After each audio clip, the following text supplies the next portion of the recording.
Good morning बच्चों।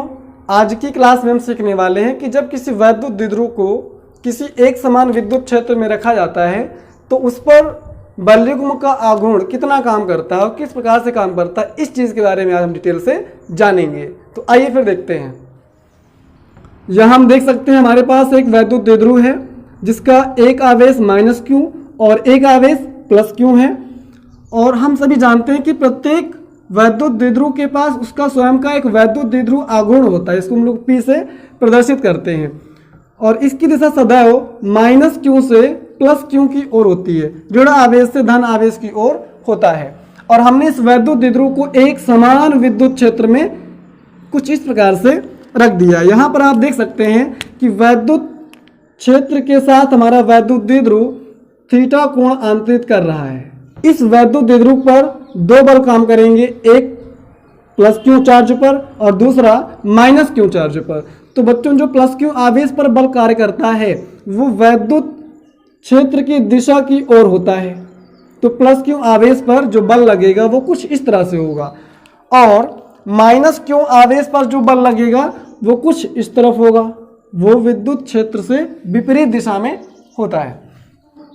अब बच्चों अगर हम इस चीज को ध्यान से देखें तो इन दोनों बल की जो क्रिया रेखाएं हैं वो कुछ इस प्रकार से हैं। ये इस बल की क्रिया रेखा है और ये इस बल की क्रिया रेखा है। जब इन दोनों बलों की क्रिया रेखाएं एक समान नहीं है तो ऐसी अवस्था में हमारा वैद्युत द्विध्रुव कुछ इस प्रकार से गति करना प्रारंभ कर देगा। ये इस तरफ और ये आवेश इस तरफ जाना आरंभ कर देगा। तो बच्चों होता क्या, ये धीरे धीरे धीरे धीरे धीरे धीरे विराम अवस्था में, इस अवस्था में ये आ जाएगा। तो सबसे पहले हम यहाँ पे बात करेंगे इन दोनों बलों का मान क्या है। तो यहाँ पर बच्चों जो हमारे पास बल हैं हम सभी जानते हैं कि E = हमने पढ़ा है E = F/Q।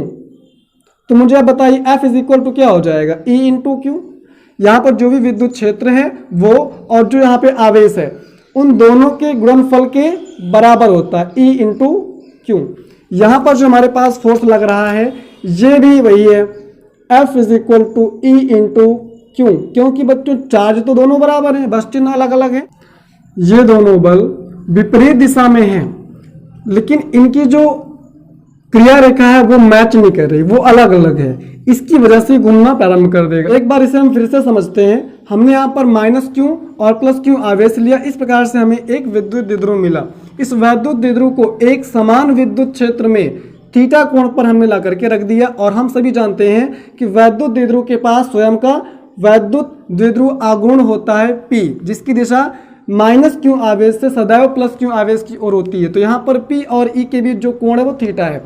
अब बच्चों हमने देखा इन दोनों आवेशों पर बल काम करेंगे, बल कार्य करेंगे और वो बल कितना होगा, F = E × Q। इस परिभाषा से, इस नियम से इतना बल कार्य करेगा और यहाँ पर भी उतना ही बल कार्य करेगा।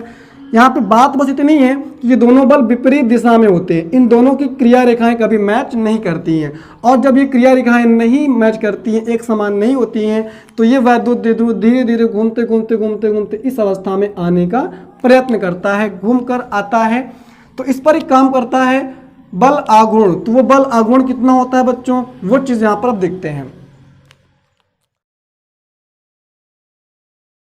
बल आघूर्ण बराबर बल गुणे बलों की क्रिया रेखाओं के मध्य लंबवत दूरी। तो अब बच्चों देखते हैं बल आघूर्ण को हम लोग प्रदर्शित करते हैं टाउ से। टाउ = हमारे पास यहाँ पे बल कितना लग रहा है, चाहे इस आवेश पर देखिए चाहे इस आवेश पर देखिए, इन दोनों आवेशों पर एक समान बल है और वो बल हम यहाँ पर अभी लिख लेते हैं F × बलों की क्रिया रेखाओं के मध्य लंबवत दूरी।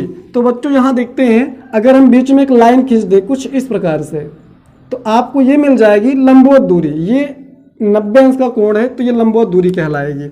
हम इन पॉइंट्स को मान लेते हैं। हमने मान लिया ये पॉइंट A है और ये B और यहाँ पे हमारे पास बिंदु C है। तो बच्चों इस त्रिभुज ABC में आप अगर ध्यान से देखें तो आपको क्या मिलेगा, त्रिभुज ABC में ये एक समकोण त्रिभुज है। तो यहाँ पर अगर कोण थीटा है तो यहाँ भी कोण थीटा होगा, ठीक है। तो sine theta is equal to हमारे पास क्या होता है, लंब बटे कर्ण। हमारे पास लंब क्या है, BC, और कर्ण कितना हो जाएगा, किसी वैद्युत द्विध्रुव में दोनों आवेशों के बीच की जो दूरी होती है वो हम लोग मानते हैं 2L, यहां हो जाएगा 2 × L। अब बच्चों BC का मान क्या आ गया, BC इज इक्वल टू आ गया 2L साइन थीटा। तो इस प्रकार से ये लंबवत दूरी आ गई। इस लंबाई की माप हमें यहाँ पर मालूम हो चुकी है। अब इसे ला करके यहाँ पे भी रखेंगे। Tau is equal to F की वैल्यू हमारे पास यहाँ पे क्या है, एफ इज इक्वल टू है E × Q, आप इसे रख दें, इंटू BC का मान क्या आ चुका है 2L साइन थीटा। अब इसको आगे सॉल्व करते हैं। टाउ इज इक्वल टू, यहां हमारे पास E तो ऑलरेडी है पहले से ही है, इस 2L को Q से गुणा कर देते हैं तो हमें मिल जाएगा 2QL, और क्या बचा हुआ है साइन थीटा। अब यहां पर टाउ इज इक्वल टू, हम सभी जानते हैं कि जो 2QL है इसको हम लोग कहते हैं वैद्युत द्विध्रुव का द्विध्रुव आघूर्ण। चूंकि इतना होता है तो हम इस 2QL के स्थान पर P कर सकते हैं, P × E साइन थीटा। अब बच्चों इससे हम वेक्टर नियम के अनुसार tau is equal to P × E भी लिख सकते हैं। ये हमारे पास फार्मूला है। एक बार फिर से देखते हैं। यह हमारे पास एक वैद्युत द्विध्रुव है। इस वैद्युत द्विध्रुव को जब किसी एक समान विद्युत क्षेत्र में थीटा कोण पर रखेंगे तो इस पर दो बल काम करेंगे, एक बल -Q आवेश पर और एक बल +Q आवेश पर कार्य करेगा। और ये दोनों बल, इन दोनों बलों की जो क्रिया रेखाएं हैं वो अलग अलग हैं, भिन्न भिन्न, एक समान नहीं है, जिसकी वजह से ये वैद्युत द्विध्रुव कुछ इस प्रकार से साम्य अवस्था में आने का प्रयत्न करेगा, थीटा का मान 0 करने का प्रयत्न करेगा। तो इसके लिए इसको कुछ कार्य करना होगा, तो जो कार्य करना पड़ता है वो बच्चों कहलाता है बल युग्म का आघूर्ण। टाउ इज इक्वल टू बल गुणे बलों की क्रिया रेखाओं के मध्य लंबवत दूरी। यहाँ पे बल का मान है E × Q, इन दोनों आवेशों पर बल EQ लग रहा है तो हम यहाँ पर एक बल को लिख लेते हैं। और इन दोनों क्रिया रेखाओं के मध्य जो लंबवत दूरी वो BC है, हमने त्रिभुज ABC से निकाला, sine theta is equal to लंब बटे कर्ण। इस प्रकार से हमें BC का मान मिल गया 2L साइन थीटा, और यही है लंबवत दूरी। अब यहाँ पे रखने के पश्चात हमने देखा कि Q और QL को हम लोग गुणा कर सकते हैं, 2QL हो जाएगा, और ये है E × साइन थीटा। अब हम सभी जानते हैं कि 2QL किसी वैद्युत द्विध्रुव का द्विध्रुव आघूर्ण है, तो इसको हम लोग P कर सकते हैं। P करने के पश्चात अब इसे हम वेक्टर फॉर्म में इतना लिख सकते हैं। अब यहां पर हम लोग कुछ और चीजें भी जान लेते हैं। अब हम बात करते हैं कि हमारे पास कुछ विशेष स्थितियां क्या हैं, पहली स्थिति, दूसरी और ये तीसरी। तो बच्चों पहली स्थिति में क्या है, वैद्युत द्विध्रुव आघूर्ण P और E दोनों एक ही दिशा में है, यानी कि थीटा का मान यहां पर है 0 अंश। यानी कि जब हमारा वैद्युत द्विध्रुव विद्युत क्षेत्र के साथ 0 अंश का कोण बना रहा हो, यानी कि वो समांतर रखा हो, तो ऐसी स्थिति में टाउ का मान क्या होगा। तो बच्चों टाउ निकालने के लिए हमें यहाँ पर 0 रखना पड़ेगा, और ये हो जाएगा PE साइन 0। और हम सभी जानते हैं कि साइन 0 का मान 0 होता है, तो टाउ का मान क्या आ जाएगा 0।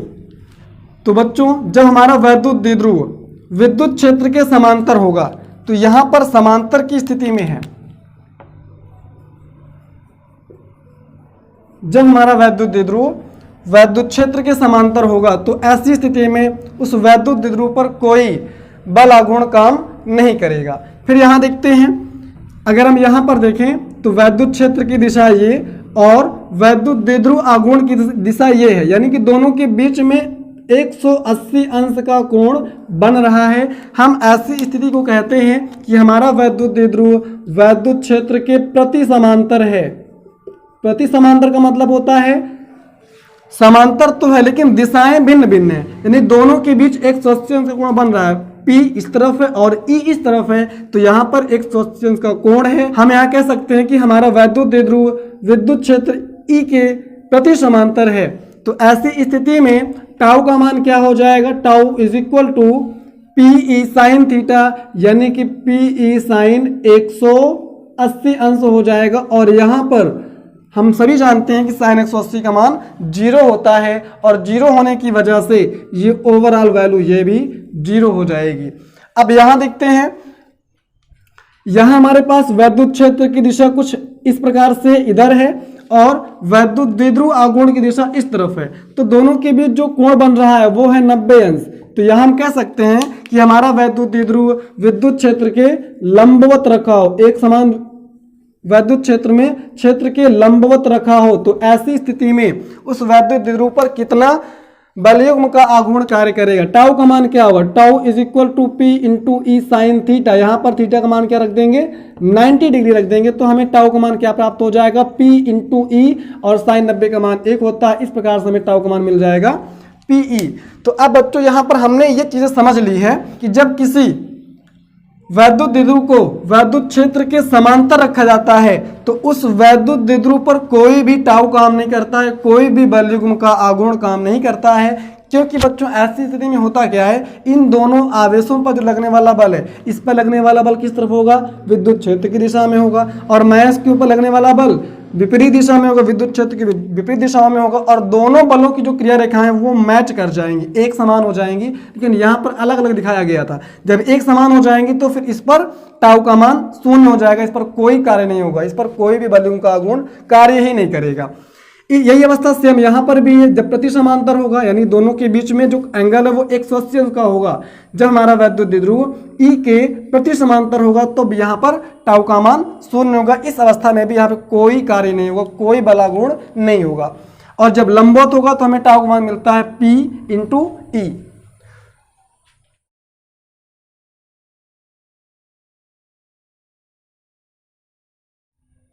आशा करता हूं बच्चों कि आज की ये क्लास, आज का टॉपिक आपको बहुत बेहतर तरीके से समझ में आ गया होगा।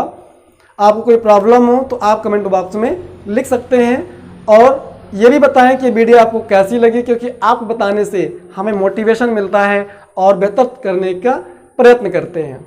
Thank you.